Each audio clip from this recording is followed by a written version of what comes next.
What an absolutely crazy round of rugby league. We had sin bins galore, as we are now seeing as per the norm in this game that we're watching. A lot of high scoring games with high scoring players as well in SuperCoach. A few key ones who I don't own, which really stung me at the back end of this week. I finished on 12.95 pre-updates, and a lot of the scores that I'll be showing throughout the video are pre-updates, guys. Do let me know in the comments below what you all scored. Be really keen to see how you guys fared. And if you guys enjoyed the video, I would really appreciate a thumbs up, and do please consider subscribing to the channel as well if you haven't already, as I'll put more videos out throughout the 2021 SuperCoach season. But let's get into the roundup number 11. First game of the round was the Cowboys taking on the Knights in what was a relatively, dull affair, I think, for SuperCoach purposes, unless you owned Val Holmes or Murray Talaugi, who went big in this game. The Cowboys took this out 36-20. Talaugi got a hat-trick, and Val Holmes was popping up all over the field. Try assists, line break assists, goal kicking on his way to a massive 138. Really proving to be a gun centre wing, playing out of the fullback and with their goal kicking duties as well. It is unfortunate that he's going to be playing Origin, we expect, and he will miss a few games, but the way that he's going, I think he's definitely looking like a top centre wing target to go for the back end of this season, and this game just showed that as well. Carl Felt also coming in with 101 in this game, and also Scott Drinkwater with a pretty decent game, scoring an 80 as well. The Knights really just looked really poor in this game overall. Lockie Fitzgibbon was their best performer with a 93. That did include a try and a try assist as well. But overall, the Knights without Ponga or Bradman Best just don't look like they're able to score that many points, even against the Cowboys team, who have been showing pretty decent form in the past few weeks, but are conceding a lot of points. The Knights were still able to score 20, and it was really through their forwards. Jacob Safidi had a pretty good game as well, coming off the bench with a 67. But the main guys who I think a lot of people are going to be owning, like Jaden Braley, Mitch Barnett, Connor Watson, all coming in with a nice 44. Not the kind of point scoring that we want to see out of these guys. Connor Watson and Mitch Barnett basically played identical minutes, really showing that they're kind of cannibalizing each other with the return of Fitzgibbon, sharing minutes in that number 13 role. Barnett played 42 and Connor Watson 41. Jaden Braley didn't really have any attacking threat in this game. He has been saved in the past couple of weeks with some kind of more, late game junk points, but this game he was really just making 45 tackles, and that was about it, on his way to a 44. On the Cowboy side, I should have mentioned as well, was Jason Taumalolo, a guy who's definitely garnering a lot of interest. I think he's a gun of this game. So it clearly would make sense that we'd be interested in Taumalolo. He only scored a 42. That did include a sin bin as well, so that did obviously dock a lot of points to his score. He did play 60 minutes though. That was on the NRL.com website, and I don't actually know if that 60 minutes is inclusive of the sin bin. So say if he played 50, and he played the 10 in the sin bin, or if it was actually 60 minutes while it's actually on the field. If it's 60 minutes on the field, which is what I think it is, that's another good sign, because that's now 3 games in a row where he's played pretty decent minutes. 60 this week, 64 I think the week before, and then 71, which is what we want to see, those kind of minutes going up a little bit, although I guess that trend of 71 down to 60 is probably not a good sign, so definitely keen to see what he goes next week as well.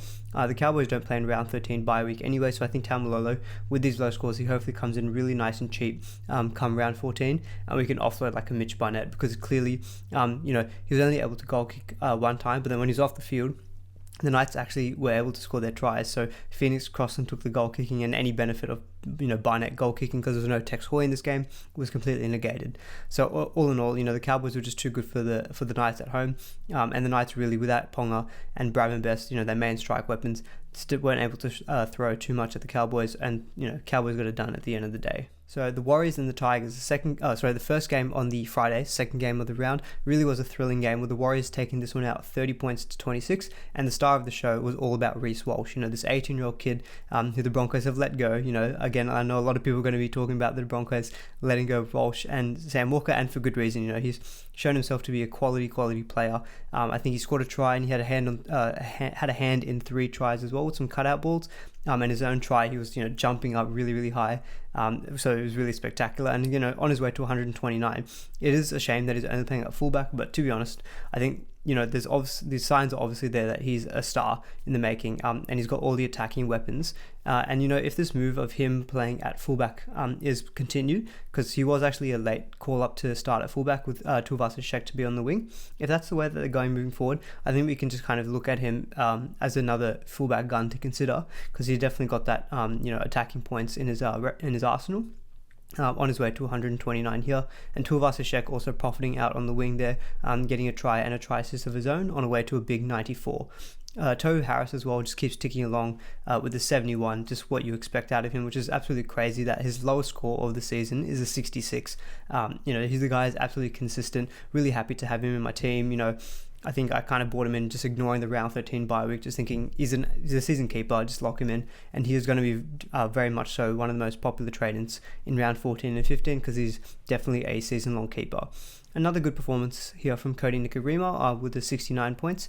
His goal kicking, which really, really helps with the Warriors because they are able to score a lot of points, and he could be a bit of a nice halfback point of difference, during the season. I think a lot of people would probably be looking to maybe sell like a Sam Walker. We'll get to the Roosters game just in a little bit. So I think Cody Nikorima, if you are looking to sell Sam Walker, he could be a decent target as a bit of a point of difference. I mean, the Warriors don't play in round 13, which isn't ideal. But if you're kind of more like a head-to-head player, and you don't really not as concerned about those bye rounds, a Cody Nikorima could be a very good pickup because it looks like he's going to have that goal-kicking duty moving forward. Although Harris Tavita has only just come back into the team, and I think he was the one who was going to be goal-kicking to begin the season. We might see Nikorima lose it, but for now he seems like he's got that duties, and that really does help bump up his scores. Aside from that, though, there was really no other big Supercoach points from the Warriors. It was really about Reece Walsh. On the Tigers side of things, Luke Garner scored a double playing on the left edge back row. So he got a nice 100 points, but I don't really think he's going to be heavily owned. The other more popular second row forward out of the Tigers is probably Luciano Leilua. He was pretty solid with the 77, and that didn't include a try, just his general work rate, plus also his tackle breaking ability. So he's really got a decent floor. But this is the first game, I think, in a few weeks where he's cracked that 70-point mark. And James Talma, again, scoring a try this week, but I don't think he's too much of a consideration at front row forward. And Luke Brooks had a really mixed game. I thought at the start he had some really nice touches, some good kicks in play, but then at the very, very end of the game, the Tigers had numbers out to the right, and then it seems like he's going that way, he's going to pass it, and he cuts back in the middle. I'm like, what are you doing? He just has these moments, but 70 points from him in Supercoach is alright, but I wouldn't really be recommending him with the Tigers games after next week, really, really toughening up. They've got a very, very tough run after the round 13 bye week. The guys that I own in my team, like a David Nofaluma and a Dane Laurie. Nofaluma basically got gifted a try by Marcelo Montoya, so I was really happy to see that, but only came away with a 66, so again, not the real high upside. I had the vice captain on him, but only because he was one of the earlier playing guys in my team. I probably didn't generally think he was a good vice captain. Loophole, and after seeing all the scores that happened this week, I probably kind of wish I had done a different vice captain strategy, but that's all hindsight. And Dane Laurie, very, very solid. He had a very late line break at the end of the game to really bump up his points, but a 65 from him, happily will take that. And the concern, I think, here is Adam Dewey with a 45. It's not overly concerning. It's not a horrible score, but it's kind of like what you'd expect when he's now playing the centers. He's not able to get those additional points that you'd get at 5'8", like the ease of getting a try assist or like a forced line dropout and those kind of things. Really is going to cap his points ceiling, and we saw that in this game with only scoring a 45. So the second game on Friday night was the Sharks taking on the Dragons, which I thought was a bit of a bludger of a game, and probably a lot of people might have thought that as well. But the Sharks, in the Golden Point thriller, won this game 13 points to 12. It really was a scrappy affair, local Shire derby, and Will Kennedy was the best performer on the field in terms of Supercoach and probably also in real life. Coming away with 100 points, he's shown to be really, really consistent this season, scoring, really good, solid, 80 point plus a game very regularly. It's just a shame that he's at fullback because there's really, you're not really going to realistically go for him when you've got like a Tommy Turbo, a Teddy, a Pappenhausen when he's fit, a Gutherson, a Reece Walsh now. There's so many gun players that I think he's really not going to be getting a look in for the majority of the season, even though the Sharks draw from round 14, I believe, is really, really nice. Unless you're looking to go uber pod, I probably wouldn't be recommending a Will Kennedy. And to be honest, anyone from the Sharks, not very highly owned, like a Matt Moylan, if you still got him in your team. He came over the 69, which is pretty nice, obviously, but I don't think you'd be looking to hold these guys long term.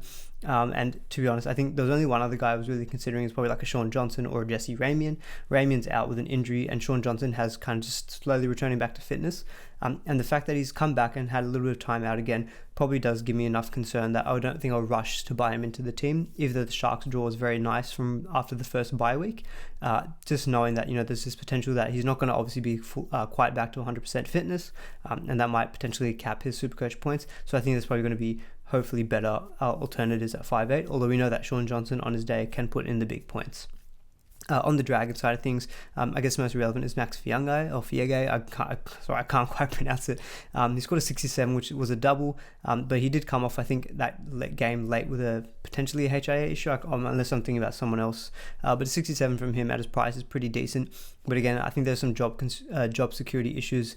It all depends, I think, on Matt Doherty if he comes back to the team, because if he comes back in next week, I'd expect Cody Ramsey, who, if he does pass his HIA protocols during the week, because Cody Ramsey did have a failed HIA. If Duffy comes back and Ramsey's past fit, I would expect Duffy to come into fullback, Ramsey on the wing, and probably Jordan Pereira on the other wing, which means that I think Fiangai is not going to get a look in unless he slots in at centre wing. Josh Kerr was the best performer here for the Dragons with the 76, but really I don't think too many people are going to be considering a lot of these players. They do play in round 13, so maybe if you want to take a smoking like a Ben Hunt, who got like a 58 here, or Andrew McCullough, who got a 55, potentially you can go for these guys, but in my opinion, I'm not really too, enthused about these guys. The one thing the Dragons do have on their side, though, is they have a very nice draw in the next 3 or 4 weeks. So if you are looking at maybe like a Ben Hunt, he could do well for you, although in saying that, Ben Hunt is a potential for Origin, so that would negate any benefit of that round 13 bye week.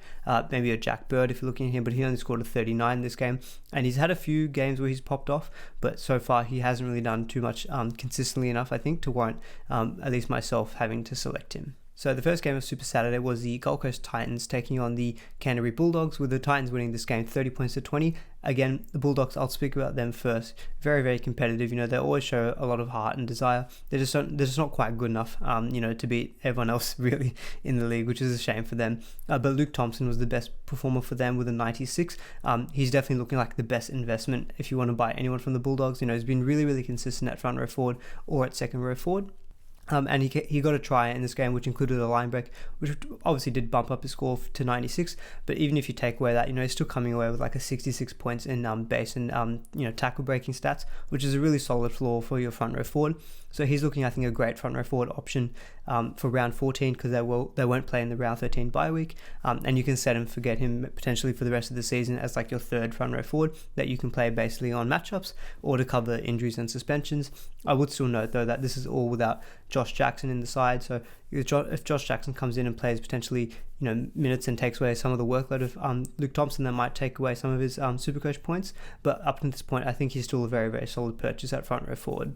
Nick Kotrick was also a good performer here with a 94, and Will Hopoate with a 73. But apart from that, no one else scored above 60 in the game from the Bulldogs side of things. But I think, as I mentioned, Luke Thompson is probably the guy that I'd be going for out of the Bulldogs. On the Titans side of things, Mo Fotuaika was their best performer with 109. I watched the second half of this game, not the first. I was just tracking the scores, and I saw Fotuaika in the second half. He was just running and bouncing off players non-stop, breaking tackles for fun. I think he finished this game with 11 tackle breaks, which is crazy. And he set up a late try for AJ Brimson, so he's got a line break and a try assist, so he really had a big score with 109 points.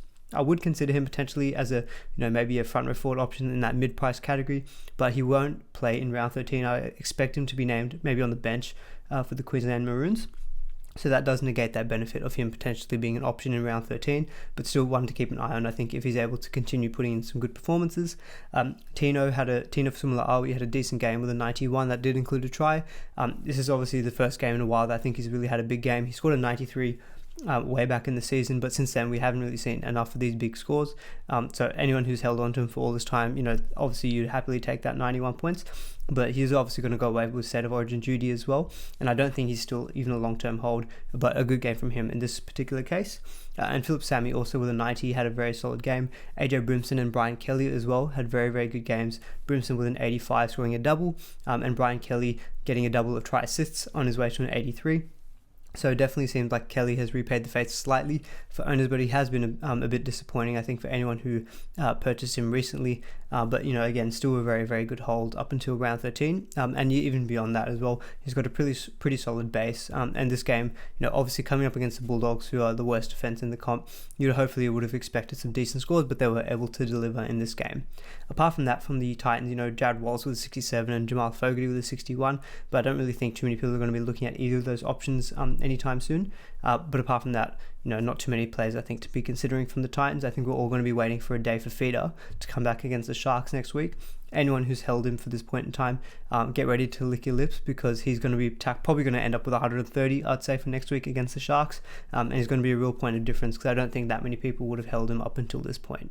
So the second game on this Saturday was the Roosters taking on the Broncos, and who saw this coming? Broncos winning this one 34 points to 16 over the Roosters at the SCG as well, where normally the Roosters are unbeatable at times.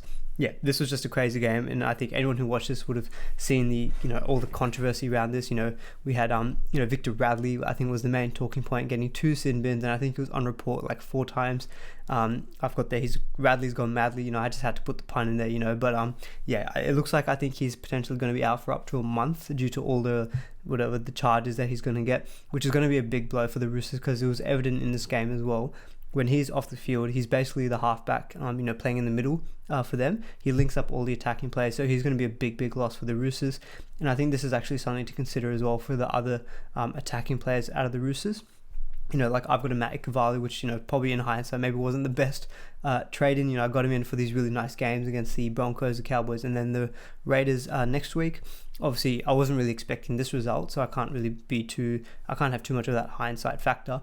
But just knowing what other centre wings are doing in the comp, like a Nico Hines, if I got him in last week, would have paid off massively way more to my favour.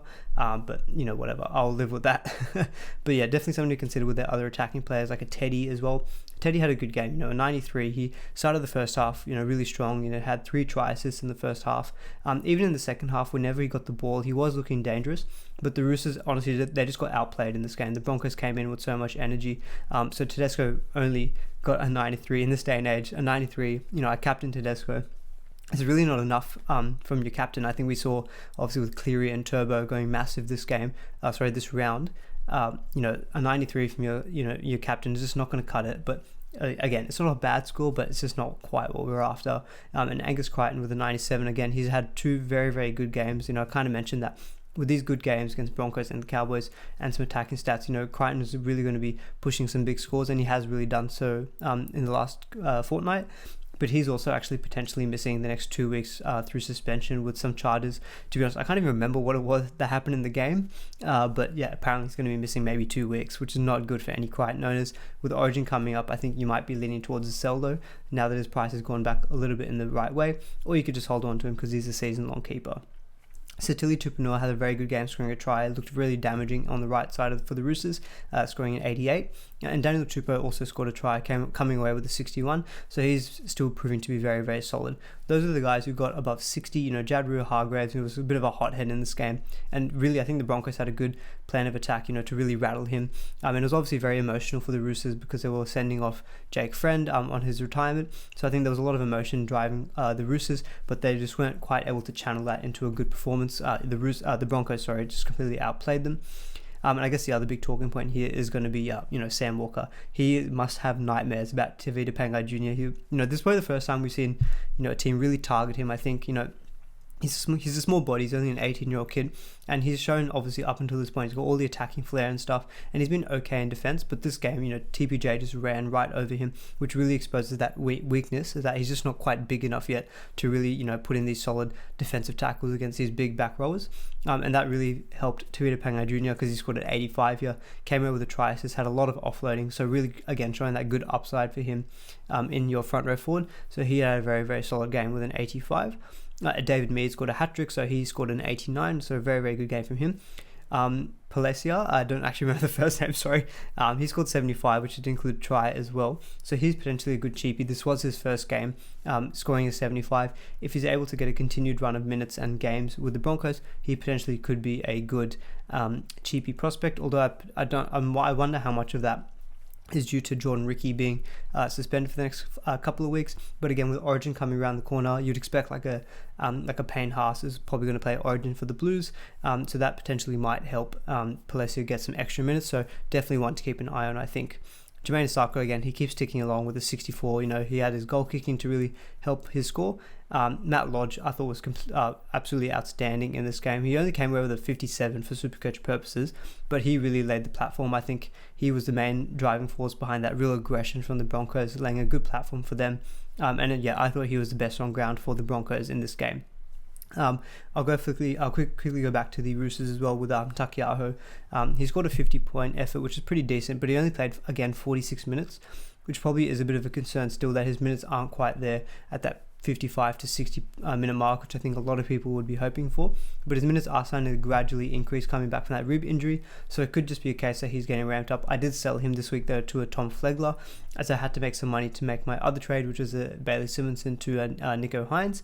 Obviously that trade of Simonson to Hines paid off, and a Flegler, he came over the 46, but it was a bit concerning because he only played, I think, 38 minutes, and that included a really, really late try assist to David Mead that bumped up his score. But I'll happily take the 46. At his price, he hopefully should still make just a little bit of money. But yeah, overall, really, really fantastic game and effort from the Broncos. They did score a couple of tries out of forward passes, but overall, I can't really complain too much about that as a Roosters fan. The sin bins are obviously going to cause a lot of controversy and a lot of talking points, but the Broncos were the better team in this game. So the final game on Super Saturday was the Canberra Raiders taking on the Melbourne Storm, with the Storm taking this one out 34 points to 10. Basically a B team of the Storm. They had none of their starting spine, no Pappenhausen, no Grant, no Munster, no Jerome Hughes, but they still get the job done because they've got this fellow, Nico Hines. Really, really happy I traded him in this week. I did mention that, I think there was some late news on the Thursday or the Friday that Pappenhausen was more likely to be out for 3 to 4 weeks and probably miss that round 12 game against the Broncos. So that really paved the way for Nico Hines to have an extended run of games with the Storm. So I was really happy to bring him in. He came over with 115, and hopefully updates a little bit higher as well. I know a lot of people did captain him as well, and again, that's a really good score from your captain. So yeah, fantastic trade and option. He's going to make a stack of money, and I'm very happy to have him play against the Broncos next week as well, and then in the round 13 bye week. And Brandon Smith as well with 106. He had 3 try assists out of dummy half. I did also mention him potentially as a good option. I wish I could start taking my own advice a little bit more instead of saying, oh yeah, this is going to be a good option, why don't you get him? I don't get him, and then they do well. Not saying obviously I only predict players who do well. Plenty of times I predict guys who don't do well, but I wish I got these ones right and picked them in my own team. But yeah, so basically it was the Cheese and Hine. I kind of wanted to replicate Cheese and Wine. Sorry, I love my puns, you know that, guys. But they were the standout performers for the Storm in this game for SuperCoach purposes. Nelson Asafa Solomona came over with a double with an 83. Chris Lewis had a try as well, and Tom Eisenhuth on their way to a 73 and a 67. Remus Smith also had a try with a 61. I had Christian Welch, who kind of ticks along with his normal 50 to 55, so he came over the 52 pending updates. So overall, very, very solid game from the not from the Roosters, from the Storm. Just completely outplayed the Raiders, especially as well in the second half. Out of the Raiders, Corey Hawironira was the best performer for them with a 61, which didn't include any attacking stats. So that is a good sign actually for anyone who did jump on him. I think he made like 41 tackles with 4 missed tackles, so a very, very solid base to work off. Coming over the 61, Elliot Whitehead was the next best performer with a 58, but that did include a try. But apart from that, there really wasn't any good performances to note out of the Raiders. Obviously, they were missing a lot of their key players, like a Jack White and a Josh Papali'i, etc. Bailey Simonson, who I traded out this week with Nico Hines, scored a really early try, but only ended up on a 43. But anyone who did stick with him, he should hopefully make a little bit more money. But I think his break even this coming week is probably going to be very high, as he's got that high 80-point game out of his rolling average in the next week. And Ryan James just doing what he does, coming along with the mid-30s score. But again, not too much else to speak of. Out of the Raiders, they just got outplayed by the Storm in this game. So the first game on Sunday of round 11 was the Rabbitohs taking on the Panthers in Dubbo, with the Panthers absolutely smacking the Rabbitohs 56 points to 12. Absolutely crazy in that the Panthers were able to pour that many points on the Rabbitohs. That's now 2 times in 3 weeks that the Rabbitohs have conceded 50, 56 to Penrith and 50 to the Storm as well. Their defense, I think Cam Murray is really being a big loss for them, and probably his role and impact on the team is now even made more evident with his loss through injury. And the star of the show for the Panthers was Nathan Cleary. Cleary causing carnage. I love my alliteration. 176 points. He scored a double. He had 10 goals, so he scored 40 points just from goal kicking. He had 2 or 3 try assists, although there is some talk that he might lose one of his try assists. I think it was one to maybe either Brian or Matt Burton. So like a Jerome Luai, who I expect hopefully will get some additional updates, because he's only on a 36, but I'm expecting hopefully like a try assist for him and maybe 1 or 2 line break assists to really bump up his score, because that 36 I think doesn't quite show the impact and the role that he had in this game. But again, this is just showing why Cleary is one of the best players in SuperCoach, maybe the best SuperCoach player. Clearly the best at halfback, and I think he's probably going to reach the $1 million mark. I mentioned last week that might happen with Turbo. It looks like it's going to happen with Cleary, because he's got 225 and then 176 pre-updates, and he's already like 850k. I think it won't be this week, but it'll probably be the week after next that we're going to see $1 million player in SuperCoach, which is absolutely crazy. But he's the best player to pick in NRL SuperCoach. I don't play the SuperCoach draft format, although I am looking to get into that. Surely this is the guy that you pick number 1, because there's no one else like him at the position of halfback. Absolutely clear. I don't have to speak anymore about Cleary. He's a freak. 176 points. Matt Burton, 124, scoring a hat-trick, which probably for him was really, really nice to see, especially playing in Dubbo, which is where I think he's from. So in front of his home crowd and maybe some friends and family. Great game from him with 124. Brian Toto with a 95, coming away with the try plus his usual work rate. Again, just delivering the goods. It's very rare to see that he would have 2 poor games back to back. He had a poor game last week, but he bounced back this week. And Kurt Capewell scored a try as well with a 71. Very, very solid for anyone who held on to him. Could make an argument that, there's no reason to sell him, and you can hold him throughout the season as maybe like a 5th or 4th centre wing that you just play on matchups. So a very good game from him. I did trade him out though in saying that.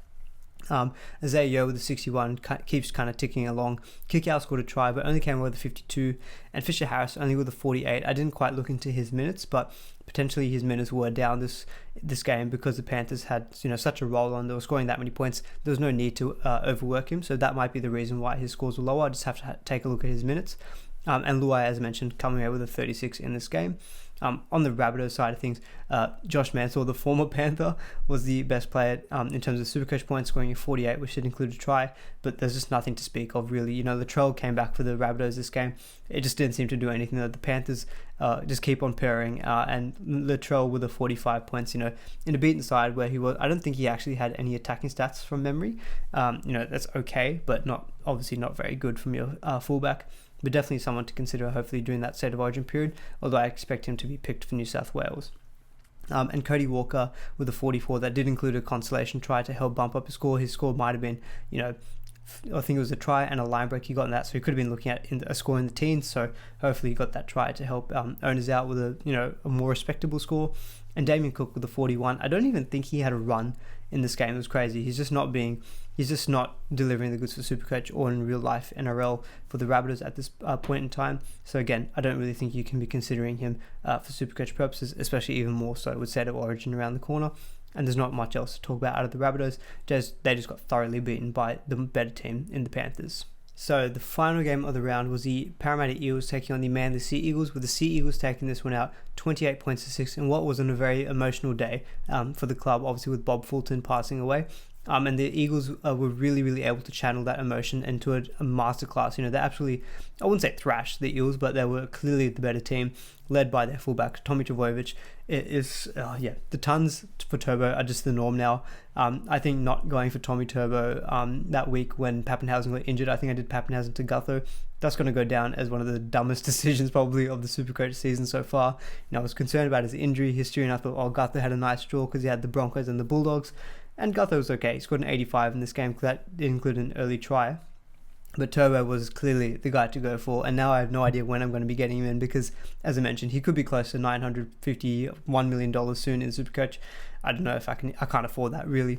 So yeah, I'm just going to have to death ride the guy every week. But this is just another ton for him. He's only not had a ton so far against the Panthers, the best team in the comp. And the draw for the Sea Eagles, I'm even more concerned now, guys. The draw for the Sea Eagles is so good now. They've got the Knights next week and then the bye. And then I can't remember the opponents, but I just know draw from round 14 up until 21 for them is amazing. In 21, I think they played the Storm. Before that, I don't think they play a single team who's currently in the top 8 or is like in the bottom end of the top 8. And we have to treat the Sea Eagles now really seriously as a top side, top 6 team. They've beaten the Eels, who were flying high, who'd only lost one game up until this point. And Turbo is a key to that. And Ruben Garrick as well. I've looked at his average is 66, excluding this 126-point game. He goal kicks, playing on the lethal left edge of the Sea Eagles. He's definitely a strong consideration, I think, for centre wing. They won't play in round 13 bye week, but it could be a good pickup for round 17. And with this easy draw coming up, I can expect just even a lot of points the Sea Eagles to put on these weaker opponents. Ruben Garrick could easily just score like 28 points a game just in goal kicks, maybe at a base of 20 to 25. He's going to be averaging around 55 to 60.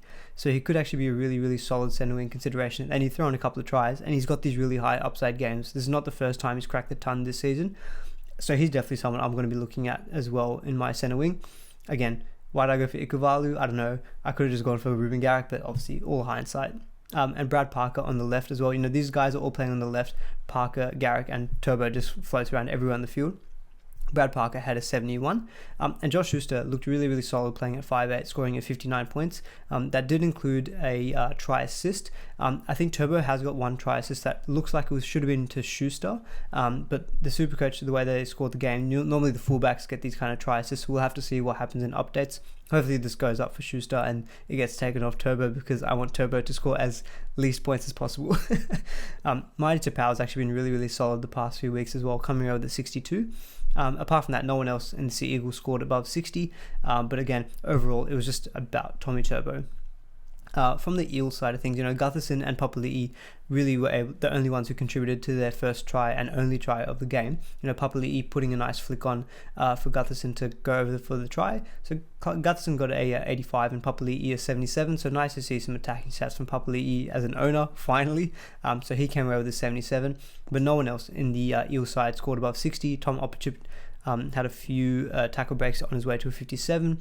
Reid Marnie had a 56. He has kind of gone off the boil a little bit, I think, in his point scoring ability, and he was taken off the 70th minute with Joey Lussick coming on to play the last 10 minutes. So if we see that moving forward, obviously we maybe would seeing that Marnie's not going to be playing the full 80 minutes. And with Harry Grant, it looks like that he is a strong doubt now for the State of Origin Game 1. And I would expect Reid Marnie is actually going to be the guy to play for the Maroons. If that's the case, all that benefit of him playing in round 13 is gone. So I think there was that question mark raised with Harry Grant's injury, and the injuries he's already sustained so far this season. So I think if you haven't got Reid Marnie yet, I would not be looking to jump on him anytime soon. He should be losing a lot of cash as well with his few low scores that he's had. So he's definitely someone to keep an eye on. I don't think I'd be looking to buy though. I would advise against it. And I honestly would just wait until the State of Origin teams are announced, because I have a feeling that he's probably going to be the starting hooker now for the Maroons. And Junior Paulo with a 56 here, Nathan Brown with a 48, Ryan Madison only scored a 44, and overall, not a fantastic game for the Eels, but it really was the Sea Eagles, putting on a masterclass as Tommy Turbo was the leader for them with a massive 155.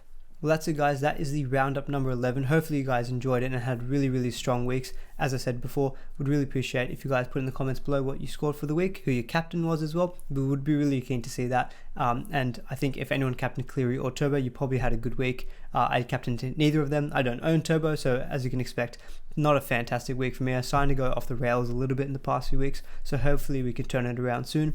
12.95 is what I scored, and we'll see what the updates do. Hopefully I can push into the 1320s maybe. But guys, if you enjoyed the video, would really appreciate a thumbs up. Do please consider subscribing to the channel if you haven't already, and I'll see you guys in the next video.